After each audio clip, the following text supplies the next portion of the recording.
Olá, tudo bem com você? Vamos hoje continuar o nosso estudo sobre os termos da oração. Vamos ver o último termo ligado a nome. Já vimos o adjunto adnominal, já vimos o complemento nominal e hoje é a vez do aposto. Vimos que o adjunto adnominal vem ligado ao substantivo, o complemento nominal vem ligado a substantivo, adjetivo e advérbio, e o aposto, que é um termo acessório, só vem ligado a substantivo. Às vezes, ele vem também ligado a um substantivo que esteja representado por um pronome. É um pronome que vai estar no lugar do substantivo e um aposto pode vir ligado a ele. Tudo bem? Continuando a aula, nós vamos ver também hoje adjunto adverbial e vocativo. Acompanhando o estudo desses termos, veremos como é que se utiliza a vírgula. Sim, porque a vírgula tem um propósito. Não se usa, como muitos dizem, só para dar uma pausa. Vamos ver hoje exatamente como fazer uso desse sinal tão importante na nossa escrita. Comecemos então pelo aposto. Acompanhem comigo os tipos. Não se prenda à nomenclatura. Preste atenção a como identificar e separá-los daqueles termos já vistos, o adjunto adnominal e o complemento nominal. Vamos ver. Veja a definição. Aposto é um termo que explica, especifica, desenvolve ou resume outro termo que tenha como núcleo um substantivo. Lembre-se, ou substantivo ou então um pronome que esteja no lugar desse substantivo. O primeiro exemplo que aparece aí para nós. O Brasil, país de dimensão continental, apresenta rica cultura.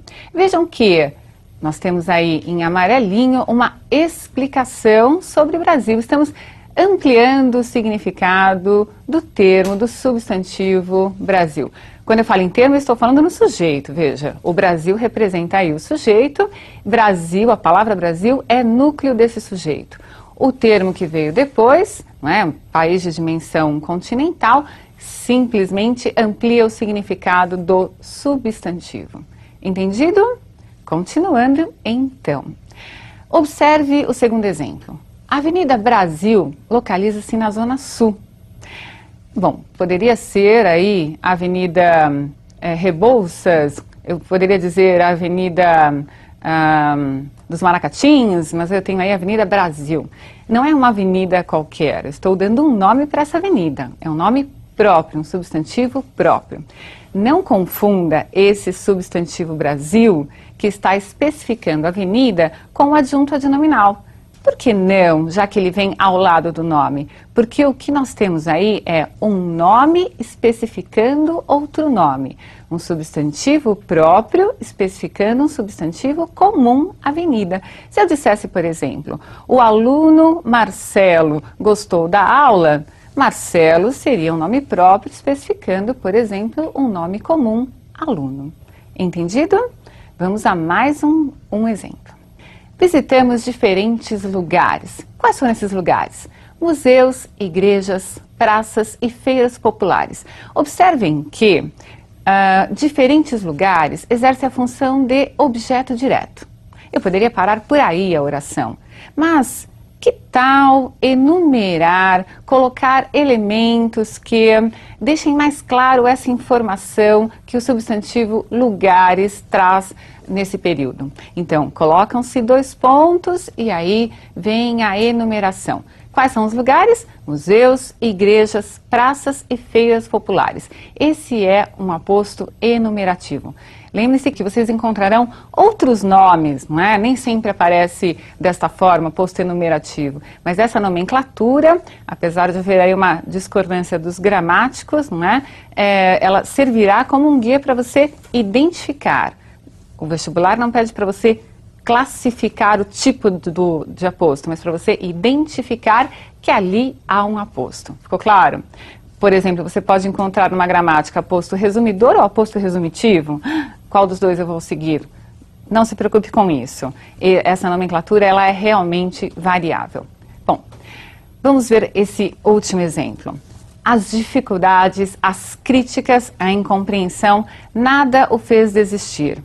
Observem que esse pronome indefinido nada resumiu todos os substantivos antes citados.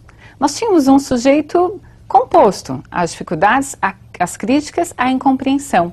O nada apareceu para resumir esse sujeito composto. Ele é um aposto resumidor e que para alguns gramáticos vai assumir também nessa oração a função de sujeito. Ele vai ter duas funções? Sim, você pode chamá-lo de aposto resumidor de um sujeito composto ou chamá-lo sujeito simples, representado por um pronome indefinido. Entendeu o que é aposto? Muito bem. O importante é que você perceba, é um nome que está ligado a outro nome, explicando, especificando, enumerando, resumindo um substantivo. Tudo bem? Vamos aproveitar esse assunto aposto e estudar a colocação da vírgula. Como é que se usa a vírgula? Quando é obrigatório, quando não se deve utilizá-la em relação a esse termo aposto. Vamos voltar a esses exemplos rapidamente para que você, junto comigo, observe a colocação da vírgula ou o não uso da vírgula. Vejamos. O Brasil, vírgula, país de dimensão continental, vírgula.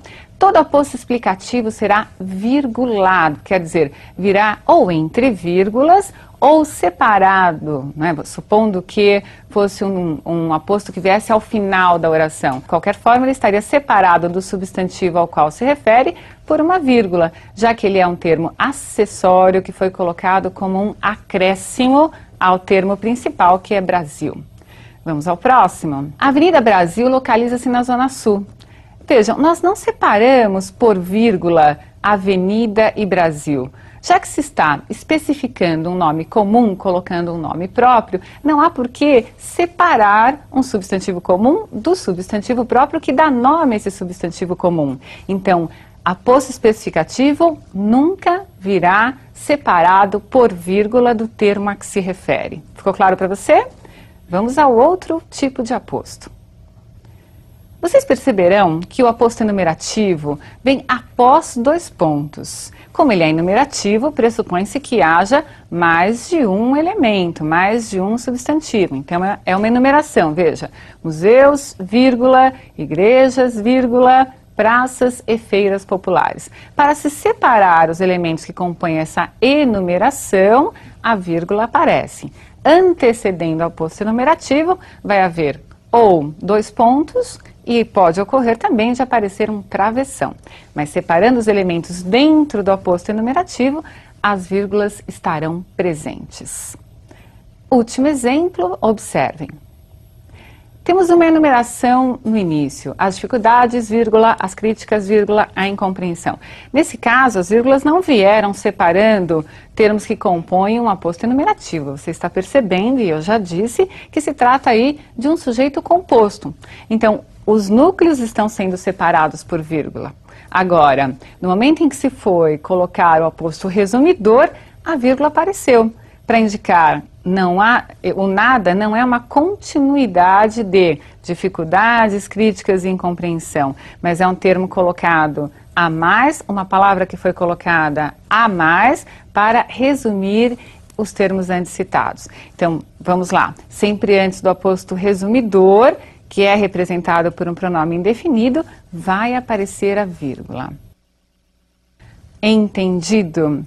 Bom, eu espero que você perceba que não se coloca a vírgula, então, por acaso. Você coloca para separar elementos. Ela tem sempre uma justificativa. Nós vamos ver isso também agora em outros termos. Vamos ver o adjunto adverbial. O que é o adjunto adverbial?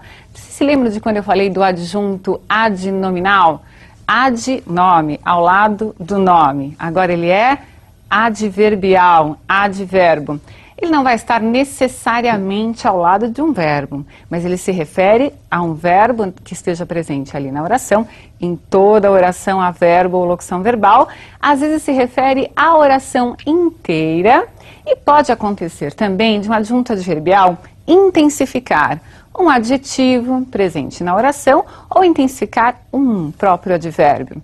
Eu posso dizer, por exemplo, que alguém é bonita ou dizer que alguém é muito bonita. Observem como esse muito intensificou esse adjetivo bonita. Esse muito é um adjunto adverbial. Observe que o adjunto adverbial também é acessório e ele serve para indicar circunstâncias. São muitas as circunstâncias. Nós não vamos enumerar todas e nem é necessário fazê-lo, porque o importante é que você perceba como identificar que aquele termo é adjunto adverbial e que ele indica ali naquela oração uma circunstância de modo, ou de lugar, ou de causa, ou de companhia, ou de dúvida, ou de negação. Vejam só quantas circunstâncias eu já passei para vocês. Há outras ainda, e essas você vai aprender comigo a identificar até o final do nosso curso, em outros exemplos, em outros textos que nós vamos analisar. Hoje veremos só alguns, só para que você entenda como se identifica. Vamos lá para a tela e vejamos os exemplos. Vejam, a definição, termo acessório que indica as circunstâncias em que se desenvolve um processo verbal e também intensifica o próprio verbo ou adjetivo ou advérbio presentes na oração.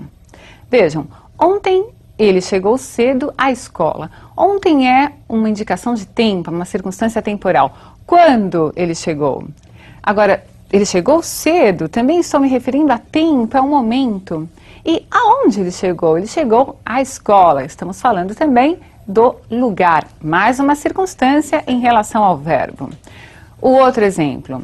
A cidade à noite fica mais bela. Vejam lá. Circunstância de tempo à noite e de intensidade mais bela. Com os amigos, ela percorreu rapidamente a cidade. Vejam lá, com os amigos é a companhia, ela percorreu com eles e rapidamente foi o modo como percorreu. Vocês aí vão observar já a questão das vírgulas. Usa-se a vírgula em relação ao adjunto adverbial quando ele é deslocado. O que é ser deslocado? É estar num lugar que não é o dele. Ele deveria estar, quando se refere ao processo verbal ou à oração inteira, ao final da oração. Se ele vier no início da oração ou no meio dessa oração, esse adjunto adverbial será virgulado. Vejam o ontem, vejam o à noite e vejam com os amigos. Todos os termos estão deslocados no começo ou no meio da oração e virgulados. Entenderam esse uso da vírgula? Muito bem. Para encerrar nossa aula, pense no vocativo. O que é o vocativo? Vocativo é uma expressão de chamamento. Estaremos chamando o receptor. E é apenas para isso que serve o vocativo.